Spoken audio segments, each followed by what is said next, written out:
السلام علیکم ناظرین، میں ہوں عالیہ کیسر، ایک بار پھر آپ کے ساتھ ایک اہم ایشو کو اٹھاتے ہوئے، اور جیسا کہ آپ کو معلوم ہے کہ ہم اپنے پروگرامز کے تھرو نہ صرف خواتین اور بچوں کی آواز بنتے ہیں بلکہ کوشش کرتے ہیں کہ جہاں کوئی زیادتی ہو رہی ہے اس کے حوالے سے نہ صرف کیا قانون کہتا ہے وہ بھی آپ کو بتا سکیں، اور چاہے وہ پیرنٹس ہیں، چاہے وہ سوسائٹی ہے، آفیشلز ہیں، وہ کیا کر رہے ہیں، کیا کر سکتے ہیں، اس پر بھی ہم بات کرتے ہیں۔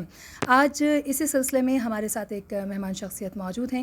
ان سے جس حوالے سے ہم بات کرنے جا رہے ہیں مینلی وہ ہے عائشہ بی بی کا کیس، جو کچھ دن پہلے ہم نے آپ کے ساتھ شیئر کیا۔ 20 سالہ ایک ایسی بچی جس کو اسلام نے بھی اور قانون نے پاکستان کی اجازت دی کہ وہ مرضی کی شادی کر سکتی ہیں، لیکن اس جرم میں ان کو سزا دی گئی موت کی۔ آنر کلنگ کا یہ کیس رہا، اور اس کے نتیجے میں جس ایریا میں یہ واقعہ ہوا چراہ میں، وہاں پر خواتین بہت زیادہ خوف و ہراس کا شکار ہیں۔ ایسی صورتحال کا شکار لوگ کیا کر سکتے ہیں، اس پر بھی ہم بات کریں گے، اور یہ پورا جو انسیڈنٹ ہے اس کو کیسے دیکھتی ہے ہماری آج کی مہمان شخصیت افشاں تحسین صاحبہ ہمارے ساتھ موجود ہیں، چیئرپرسن ہیں نیشنل کمیشن آن چائلڈ رائٹس۔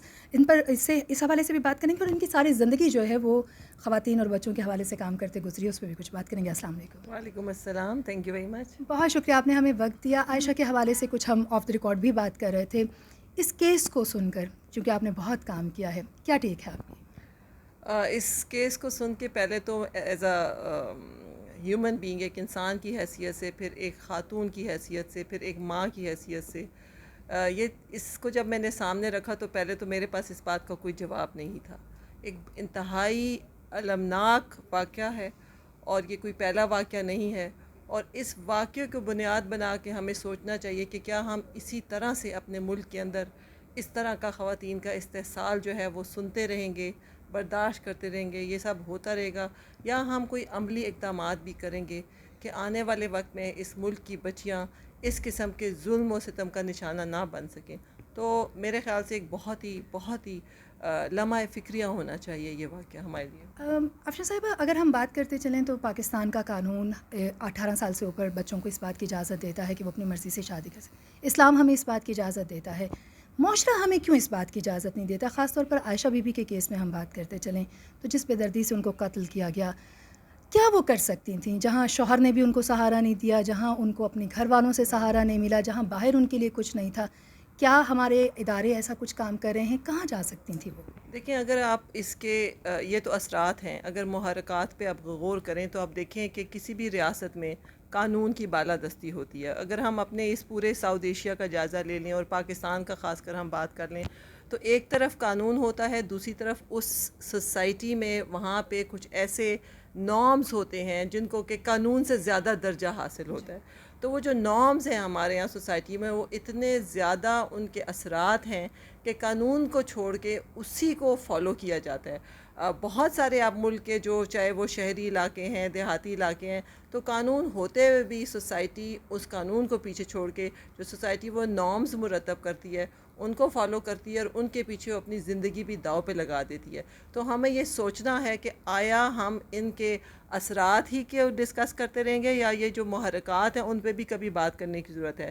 تو آیا ہمارے ایک اسٹیٹ کے حوالے سے، چاہے ہماری حکومت ہے، ہمارے باقی سول سوسائٹی ہے، کیا ایسے اقدامات کرنے کی ضرورت ہے کہ ان تمام عوامل کو ہم اس طرح سے حل کریں کہ آئندہ سے ہماری سوسائٹی میں اس طرح کا شعور اجاگر ہو کہ ہمارے ہاں چاہے بچے ہیں، بچیاں ہیں، والدین ہیں، یا کوئی عام شخص ہے، وہ اس قسم کے ظلم و ستم کا نشانہ نہ بن سکے۔ تو میرے لیے تو پھر بیسکس پہ ہی ہم آ جاتے ہیں کہ ہمارے ہاں جو شعور ہے وہ تبھی آ سکتا ہے جب تعلیم آئے گی۔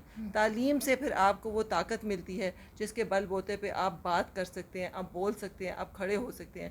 تو جب آپ کو اپنے بارے میں ہی نہیں پتہ کہ میں ایک انسان ہوں، پہلے میرا کوئی حق ہے جو مجھے ایز انسان ملا ہوا ہے، ایک ریاست میں مجھے ایک حق دیا ہوا ہے، ایز اے سٹیزن میرے پاس ایک حق ہے، اور پھر تعلیم کے ساتھ آپ کے پاس جو شعور آتا ہے، تھوڑا سا آپ کے اندر ہمت اور حوصلہ آتا ہے، آپ کو اپنے گھر سے باہر کی دنیا بھی پتہ چلتی ہے۔ تو جب تک ہم ان لیولز پہ کام نہیں کریں گے، یہ کبھی بھی ہم اس قسم کے مسائل کا حل جو ہے ہم تلاش نہیں کر سکتے۔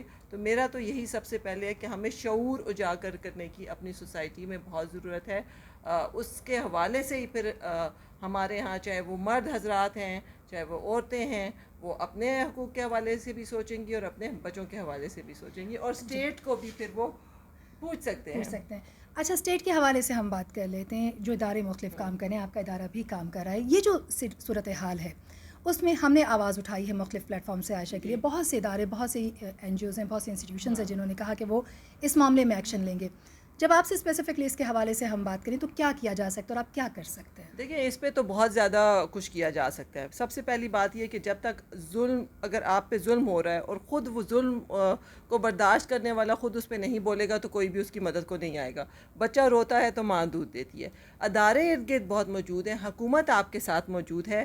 آپ کے پاس حل ہے اس مسئلے کا. تھوڑا سا ان لوگوں کو ہمت کرنی پڑے گی. اگر وہ لوگ تھوڑی ہمت کر لیں اور اس پہ بات کریں تو چاہے حکومت ہے، چاہے حکومت کے ادارے ہیں، چاہے ہمارے ہاں پولیس، عدالتیں، لا انفورسنگ ادارے، بہت سارے اس قسم کے گروپس ہمارے پاس ہوتے ہیں، این جی اوز ہوتی ہیں، تو تمام لوگ ان کی مدد کو آ جائیں گے. اور ہم سب ہیں یہاں پہ ان چیزوں پہ بات کرنے کے لیے، لیکن ہمت وہاں سے تھوڑا کرنے پڑے گی.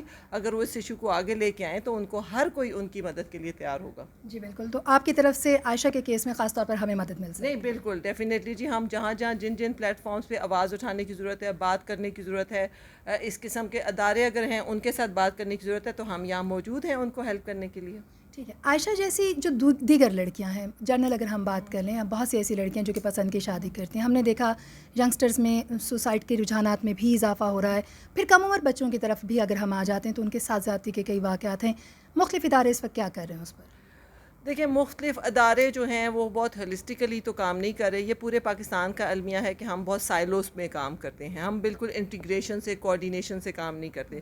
بہت سے ادارے اپنی اپنی جگہ پہ کام کر رہے ہوتے ہیں. تو ضرورت ایسی ہے کہ ایک ایشو کو جب ہم دیکھ لیں کہ یہ ایشو ہے، اس سے متعلق جتنے بھی اسٹیک ہولڈرز ہوتے ہیں ان کو چاہیے ایک پلیٹ فارم پہ آ جائیں اور مل کر کے اس ایشو کے لیے کام کریں. اس سے آپ کمپلیمنٹ بھی کرتے ہیں، آپ کی انرجی ریسورسز بھی کنورج ہوتے ہیں اور بہتر طریقے سے کوآرڈینیشن کے ساتھ کام ہو سکتا ہے. تو ایشوز یہ ایک بہت اہم ایشو ہے، خاص کر جو آپ نے سوسائڈ کے حوالے سے بات کی ہے. مختلف پلیٹ فارمز پہ مجھ تک بھی یہ بات آئی ہے. خود مختلف جو ہمارے پاکستان کے مختلف جغرافیائی جو علاقے ہیں وہاں سے یہ آواز اٹھ کے آئی ہے. اس کو اس وقت ہائی لائٹ کرنے کی ضرورت ہے اور یہ دیکھنے کی ضرورت ہے کہ کیا ایسے عوامل ہیں جس کی وجہ سے ایک خاص علاقے میں ہی سوسائڈ کے کیسز جو ہیں وہ بڑھتے جا رہے ہیں.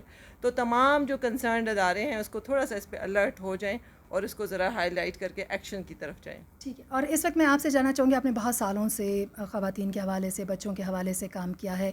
اس وقت کیا ہو رہا ہے، خاص طور پر جب ہم اپنے معاشرے میں ارد گرد دیکھتے ہیں؟ صرف عائشہ بی بی کو میں اس لیے مینشن کر رہی ہوں کہ ریسنٹ کیس ہے جو کہ ہم نے ریز کیا، لیکن اس طرح کے کئی واقعات ہیں ہمارے ارد گرد ہو رہے ہیں.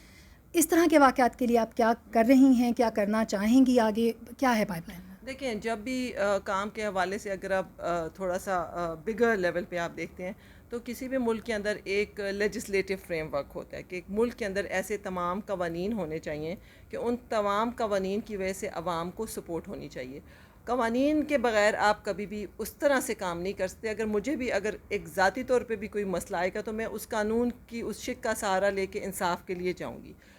لیجسلیٹو فریم ورک کے اندر پھر اگر کام کرنا ہے تو اس کے اندر ایک انسٹیٹیوشنل فریم ورک ہوتا ہے کہ اس قانون کے اندر کون سے ادارے ہیں جو فعال ہیں اور ان اداروں کے کوئی ہم تک رسائی لے کے ہم حق جو ہے اپنا حاصل کر سکتے ہیں.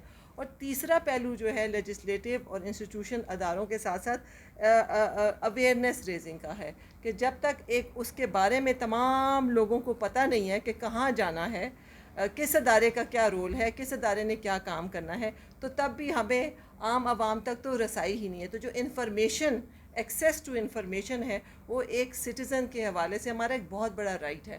تو ہمیں ایکسیس ہونا اور پھر ان اداروں کا بھی ان کی یہ ایک بہت امپورٹنٹ ہے کہ وہ ادارے بھی اپنے حوالے سے پورے پاکستان کے اندر جہاں جہاں وہ سمجھتے ہیں کہ یہ ان کا ایریا ہے جہاں پہ انہوں نے یہ اپنے کام کے حوالے سے ورکنگ کرنی، تو تمام اسٹیک ہولڈرز کو اپنے ادارے کے کام کے حوالے سے بتانا بھی بہت ضروری ہے. تو اس طرح کی جو انفارمیشن ہے اس وقت پاکستان میں باقی پاکستان کے تو شہروں کو بھی چھوڑ دیں، جو اسلام آباد کے اندر بھی آپ دیکھیں گے تو ہمیں نہیں پتہ ہوگا کہ ایک ادارہ ہے اور وہ یہ کام کر رہا ہے. اور آپ عوام کے لیے ادارے بنے ہیں تو پھر عوام کو تو پتہ ہونا چاہیے کہ وہ ادارہ جو ہے اگر مسئلہ آیا ہے تو کہاں جانا ہے. اس کے لیے پھر وہ سہل کاری جو ہے، فیسیلیٹیشن جو ہے، وہ بھی ان جو ہمارے ہاں جو عام جو طبقہ ہے جو پس رہا ہے کسی قسم کے مسائل کا شکار ہے, تو وہاں تک ان کے ڈور اسٹیپ تک فیسیلیٹیشن بھی بہت ضروری ہے. ٹھیک. یہ اور ایک جو ایشو ہے آپ نے بالکل ٹھیک کہا کہ ہمیں سمجھ نہیں آتی کہ ہمیں کہاں جانا ہے. جو میں آپ سے آخری سوال عائشہ بی بی کے کیس کے حوالے سے کرنا چاہوں گی. اس معاملے میں ہم نے دیکھا ان کی اپنی فیملی انوالو رہی. اپنی فیملی سے مراد یہ ہے کہ ان کے والد نے کہا کہ جی آنر کلنگ میں نے کی ہے. معلوم جو ہم نے انویسٹیگیشن کی اس میں ان کے جو بھائی تھے وہ انوالو رہے اور دیگر لوگ انوالو رہے جو کہ قتل میں کے واقعے میں ملوث تھے. اس کے بعد وہ لوگ ایریا میں بھی خوف و ہراس کی ایک علامت بن گئے. ایسے لوگوں کے خلاف سزائیں کیا ہیں اور لوگ کیا کر سکتے ہیں اپنے آپ کو محفوظ رکھنے کے لیے, دیکھیں, اور اس میں خاص طور پر آپ لوگ کیا مدد کر سکتے ہیں؟ دیکھیں, ہمارا تو کام ہے کہ اس حوالے سے جو ریلیونٹ پلیٹ فارمز ہیں ان پہ آواز اٹھائی جائے, اور وہ اگر دیکھا جائے کہ ان کو پولیس سے رہنمائی چاہیے, ان کو عدالتوں سے چاہیے, ان کو ہمارے جو پالیسی میکرز ہیں ان سے چاہیے, ہماری کسی این جی او سے چاہیے, یا حکومت کے ایسے ادارے ہیں جو کہ اس ایشو پہ بطور خاص کام کریں, تو ان تک ہم ان کو لنک کرائیں ان ایشوز پہ, اور جو ان کو رکاوٹیں ہیں ان کو دور کرائیں. دوسرا مقصد یہ ہے کہ میں ایک ڈیولپمنٹ پروفیشنل بھی ہوں. مجھے یہ پتہ ہے کہ جب بھی کبھی بھی کوئی مسئلہ ہو, اگر اس علاقے کے لوگ تھوڑے سے مل کے آواز اٹھائیں تو آدھا مسئلہ وہیں پہ حل ہو جاتا ہے. آواز اٹھاتے ہوئے جب اکٹھے ہو جاتے ہیں آپ, تو پھر آپ کو کوئی بھی کچھ بگاڑ نہیں سکتا. تو تھوڑا سا ان کو اگر ہمت دے, اس پہ بولیں, اس پہ بات کریں. باہر بہت لوگ موجود ہیں ان کی مدد کو آنے کے لیے. یہ میرا ایک سب سے بڑا جو پیغام ہوگا. دوسرا یہ کہ ہمارے ہاں جو حق ہے یا قانون ہے جو اسلام کہتا ہے, اس کی اتنی بالادستی نہیں ہے ہمارے معاشرے میں. روایات کی بہت بالادستی ہے, لوگ کیا کہیں گے بہت بالادستی ہے. غیرت کے نام پہ چاہے غلط کام کر لو تو اس کو بہت سراہا جاتا ہے, اس کی بہت بالادستی ہے. تو ملک کے اندر اس چیز پہ کام نہیں ہوا. تعلیم کے اندر صرف نمبر لینا یا سکور کرنا یا ڈگری لینا نہیں ہے. تعلیم کا مطلب ہوتا ہے شعور پھیلانا اور اچھے انسان بنانا. تو والدین کا جو کردار ہے, اس والدین کی کردار سازی کے اوپر پورے پاکستان میں اس وقت میں چوتھا پلیٹ فارم میں آج یہ بات کر رہی ہوں. والدین کے کردار پہ نہ اسکولوں کے حوالے سے نہ تعلیمی اداروں کے حوالے سے کہیں پہ بھی اب تک کام نہیں ہوا. تو جب تک آپ والدین کے کردار کو اپنے پالیسی کا حصہ نہیں بنائیں گے, تو ہم جو اپنے بچوں کو جب پالتے ہیں تو ہم جو ان کو فیڈ کر رہے ہیں, جو ان کے دماغوں میں ڈال رہے ہیں, اور اس میں زیادہ اثرات سوسائٹی کے ہیں. ایک سوشل پریشر ہے, بہت سی چیزیں ایسی ہیں کہ جن کو ہم نہیں بھی کرنا چاہتے لیکن زبردستی کر جاتے ہیں تاکہ سوسائٹی کا جو سوشل سٹگما ہے اس سے بچا جا سکے. وہ سارا جو شعور ہے, وہ جو ساری کردار سازی ہے, وہ تبھی ممکن ہے جب والدین کو بھی اپنے ایز اے والدین ان کا کردار انہیں پتہ چلے گا. اور وہی کردار سازی ہمیں بچوں میں کرنی پڑے گی. جب آپ اس کو باقاعدہ ایک سسٹم کا حصہ بنا دیں گی تو بہت سارے مسائل خود بخود جو ہے وہ دور ہو جائیں گے. میں اکثر جب والدین کی کردار پہ, پازیٹیو پیرنٹنگ پہ, ایک مثبت کردار پہ بات کرتی ہوں تو میں کہتی ہوں ہر وقت ہم بڑے ہو کے آپس میں یہی بات کر رہے ہوتے ہیں, ایسا کیوں ہے, تشدد کیوں ہے, کرپشن کیوں ہے, ظلم کیوں ہے, ناانصافی کیوں ہے. تو جب ہم اس وقت کر رہے ہوتے ہیں تو ہم یہ نہیں سوچتے کہ بچپن کے اندر کیا ہم نے اپنے بچوں کو وہ سب کچھ ان کو تعلیم کے ذریعے اور تربیت کے ذریعے کیا وہ سکھایا. وہ بالکل وہ والا وقت ہم ضائع کر دیتے ہیں جب تعلیم کا, تربیت کا, بچوں کو بتانے کا, سکھانے کا وقت ہوتا ہے.